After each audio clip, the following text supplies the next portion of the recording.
Mike and Jay from LFD Off Road. Today we're going to talk about the LFD difference and why we believe our product is the best choice for you and your needs when carrying the stuff that you need on your rack.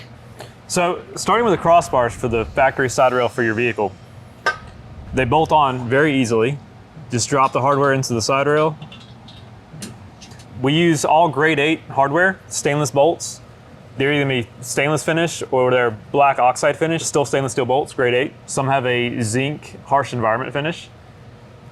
Most of our roof racks also use these wedge lock washers. They're really neat. They're a glued pair that have a high torque resistance to break free. So when you tighten that bolt down initially, it takes roughly double the amount of torque to actually break that washer free once you tighten it. So once these bolts are tight, they do not vibrate loose on the trail as long as it's tightened initially. And it doesn't take much. We're talking 20 foot-pounds. You're not going to see that come loose on the trail. Perfect. So the goal with this is stainless steel so we don't get rust ever. Yep. You're using the wedge lock to prevent it ever backing out. And if you get up closer, you'll see the actual wedges. Years of worry-free use. One of the nice things about our crossbars is that they are raised from the side rail.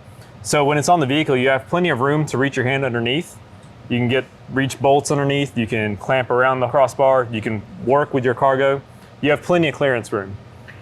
There is room for the clamp of an accessory. And it's also easy to reach underneath and attach a nut if you don't want to use a T-nut. You can work underneath the crossbar, get a wrench under there. And it's comparable to a T-slot.